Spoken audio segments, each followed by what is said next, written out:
প্রতিদিন সন্ধ্যাবেলা কিন্তু কিছু খালি মুখ শুষুমুষু করে যে কিছু খেতে হবে কিছু খেতে হবে। আর ওই জন্য ফ্রিজের ভিতরে একটি গুড়ের দলা ছিল আর দুটিকে দিয়ে দিল পাতিলের ভিতরে। আর নাস্তা বানাবে দেখে আর ওর মস্তক গোলে গোলে দেখলে খোয়া খোয়া পড়তেছে। আর অনেক গরমে সহ্য করতে পারলো না, মস্তক গলে গেল। আর দেখতে পেলে একটি বিড়মিডার মতন হয়ে গেল, আমাদের বাড়িতে বলে যে বিড়মিডা হয়ে গেল।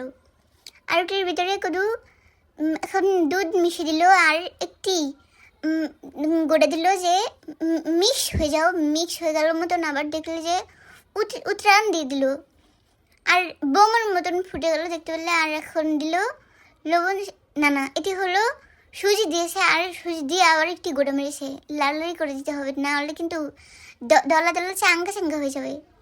আবার দেখতে পেলে যে অনেকক্ষণ লাড়ালাড়ি করেছে মতন কোনা কোনা থেকে গেল। আর পানি দিয়েছে মতন নিজে ছোট বাবুদেরকে খাওয়া না ডাডা ওরকম হয়ে গেল। আর এটি খেতে কিন্তু অনেক মজা হয়েছিল, হালুয়ার মতন।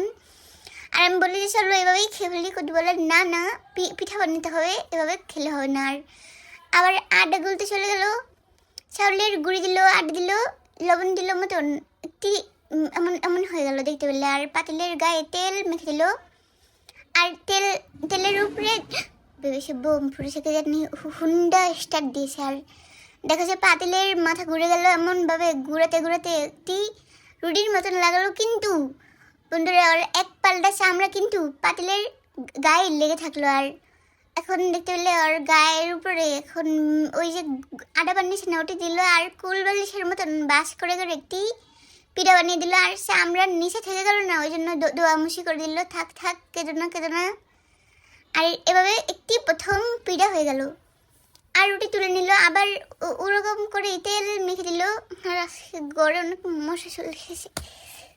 আর দেখতে পেলে আবার একটি পিঠা ওরকম বানিয়েছে আর একটি হুক্কা হয়ে গেল মতন। কত বলে থাক মুছে দিলাম আর ডেকে দিল দেখেছো। আর রুটির মতন যখন ফুলে গেল না, আবার সুজি হাল্লা ওগুলি দিল। আবার দেখতে পেলে বাজ দিয়েছে আর আম্মুকে ডাকতে গেল মতন আম্মু দিয়েছে একটি দমক বলে। মানা করেছিলাম যেতে, আর আমাকে কোনো বলাবি না।